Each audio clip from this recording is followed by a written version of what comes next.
that probably just pay you a fraction of the cost. So that's not enough, and it's need-based grants. And the other one is like a teacher education assistant for college and higher education.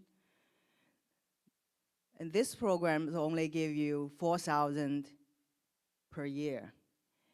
And the catch is you have to work in a low income or primary or secondary school, be a school teacher. If you decided I'm going to a different program, I'm no longer want to be a teacher anymore, actually you need to pay back the loan and plus the interest.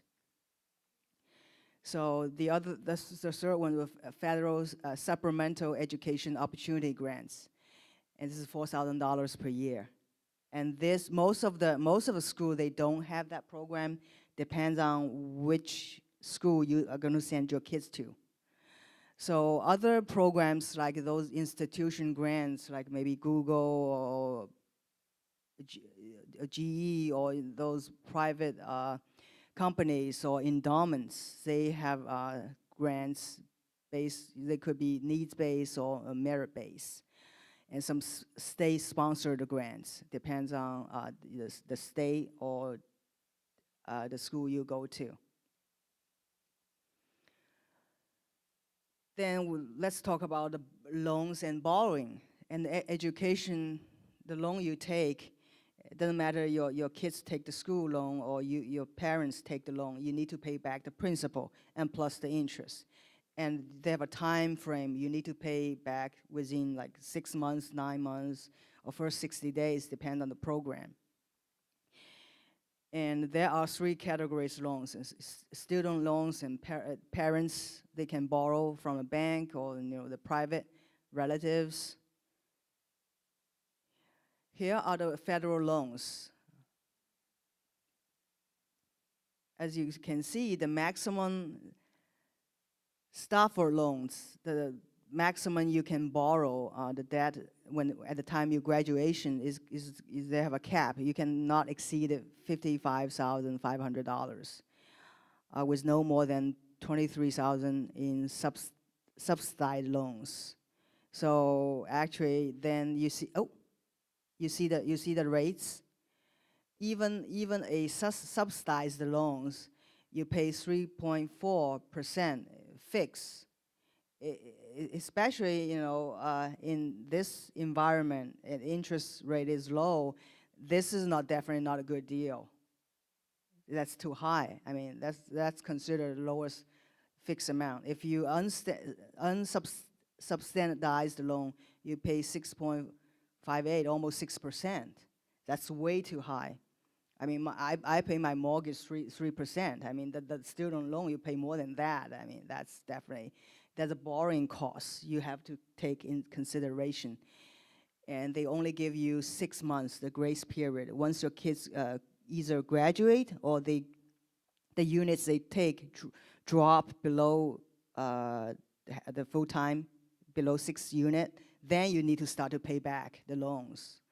Then the Perkins loans, you see the limit is very small, $5,500 for undergraduates, $8,000 per year for the graduates.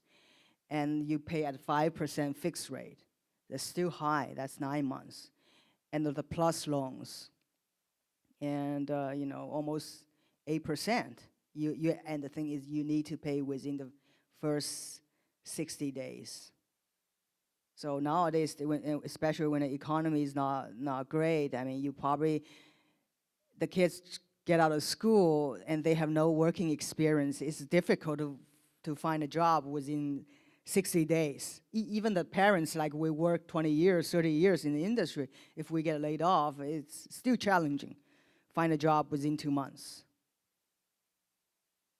So then we're going to talk about starting the financial aid process. And FAFSA, actually, either the 2 years college or 4 years college, it's available there. Actually, you can go to your financial aid office in the college and to get the application. So you need to submit an application every year. there are 3 ways to get an application. You can do online, or you can do the paper. You actually can call the 1-800 number, or you can download from the website, get a PDF and send in. Actually, each college, they have someone to help you, and usually since they're doing every year and they know what they're doing, actually they can give you a good assistant to help you with the paperwork. Then once you submit the application, they will send you a student aid report. Then they get processed, and then we'll see if you qualify to get the grant or not. Usually it contains your expected family contribution. Like, here's a sample. You see the first top is the student information, the ID. Then they will give you the estimate costs. You go to the college. That will including your tuition fees, room and meals, board and personal expenses, traveling. They tally it up, and they give you an expected family contribution, how much the family going to pay. Then they will come up with a number. Then they will subtract from the contribution. Then they will get you the final number for the financial aid award to you, the package. Then you see if you will get it or not. And I always advise my client, if you can get the free money, why don't take it? But the thing is, they have like income requirements.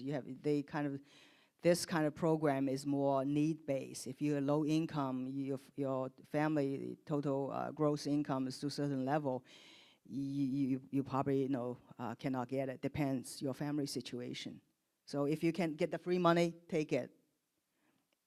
The other thing is probably, since you guys already know the value of education, and you probably see a lot of ads out there, particularly on the internet, or you see those the flyers. Or sometimes things sounds too good to be true. Usually it is. They say scholarship is guaranteed, or your money back, and you can't get this information anywhere else, or you get like we will do everything for you, and the scholarship will cost you some money. Give me your bank account, or then, before you take any action, I highly recommend you do your homework, do the research, and find a source, if the source from legit side. And always, before you do anything, and if you're not sure, go to a financial consultant, and they probably will give you an advice and at least tell you which channel you should go to, rather than you try to figure out something, and probably sometimes you could do wrong. Because we were in that industry for so many years, and we kind of help our clients on a daily basis. We kind of know, how to help you. And, that's the service available actually for our bank. Each of our financial advisors, actually, we give free advice, and you are welcome to talk to us.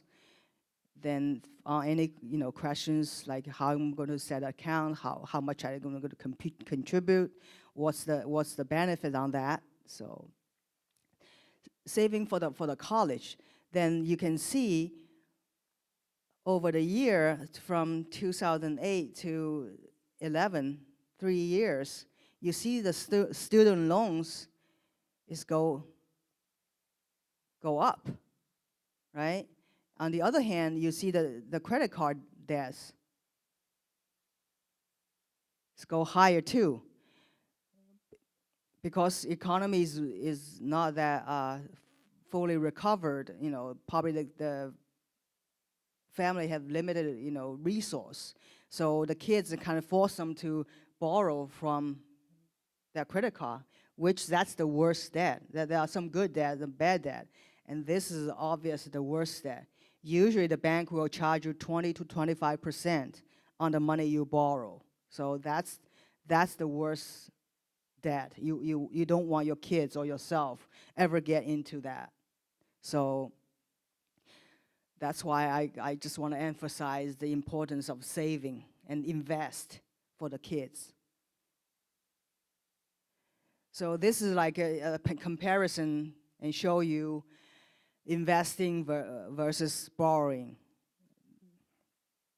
say projected cost of a newborn public college education will cost you $250,000. So if you start to save and